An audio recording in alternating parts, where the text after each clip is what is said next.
નમસ્કાર, આપ જોઈ રહ્યા છો નેશન પ્લસ ન્યૂઝ। હું છું આપની સાથે હેતલ ભગત। છોટાઉદેપુર વિધાનસભાના ધારાસભ્ય રાજેન્દ્રસિંહ રાઠવાએ વિધાનસભા સત્ર દરમિયાન મંત્રીને સવાલ પૂછતા કહ્યું કે રીસર્વે કરવાની જરૂરિયાત શા માટે હોય છે અને રીસર્વે કામગીરીની પદ્ધતિ શું હતી તે બાબતે ધારાસભ્ય રાજેન્દ્રસિંહ રાઠવાએ મંત્રીને સવાલ પૂછતા મંત્રીએ તેનો જવાબ આપ્યો હતો। માન્ય શ્રી રાજેન્દ્રસિંહ રાઠવા।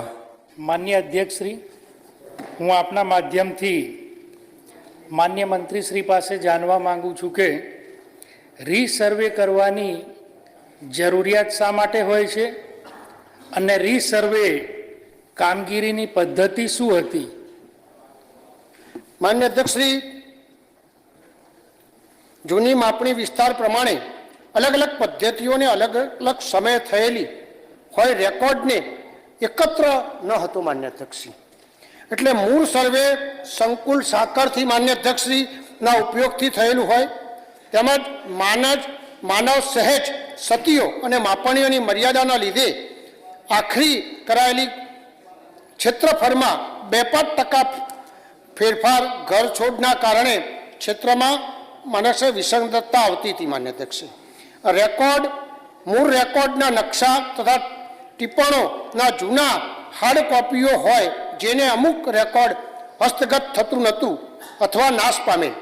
મૂળ સર્વે માન્ય અધ્યક્ષશ્રી એમાં જે ફેરફારો છે માન્ય અધ્યક્ષશ્રી એમાં જાહેર હેતુ માટે જમીન સંપાદન, મૂળ સર્વે નંબર કુટુંબિક વેચણી પૈકી વેચાણ, સર્વે નંબરનું એકત્ર અને ત્યારબાદ કુટુંબિક વેચણી પૈકી વેચાણ, ગામના દફતર ઉપરોક્ત કારણસર થયેલી દરેક પૈકી પાનિયાઓ અને નવો સર્વે નંબર આપી ક્ષેત્રફળ અને હદ નક્કી કરવાની આવશ્યકતા, મૂળ રેકોર્ડ ડિજિટલ હોવાથી સરકાર જાહેરના કામોમાં સંપાદન, જમીન ફાળવણી વગેરે માટે વારંવાર માપણી કરવી પડે જે સમયે માગી લેતાની પ્રક્રિયા, જ્યારે ડિજિટલ મોનિટરના આધાર પર થયેલી માપણી ચોક્કસ તેમજ ઝડપી કામગીરી કરી શકાય, તેમજ 25%થી વધારે ફેરફાર હોય અથવા 25%થી વધુ રેકોર્ડ નાશ પામ્યો હોય તે બદલ થયેલ તેવા કિસ્સામાં પણ નવું રેકોર્ડ એ માન્ય અધ્યક્ષશ્રી બહુ જરૂરી હતું।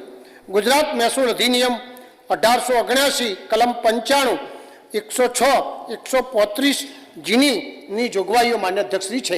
Rehan Patel, nation plus news, Chhotaudepur. સમાચારોના સતત અપડેટ મેળવવા માટે અમારી નેશન પ્લસ ન્યૂઝની યુટ્યુબ ચેનલને સબસ્ક્રાઇબ કરો, બેલ આઇકન દબાવો અને જોડાયેલા રહો ફેસબુક, ઇન્સ્ટાગ્રામ અને ટ્વિટર પર।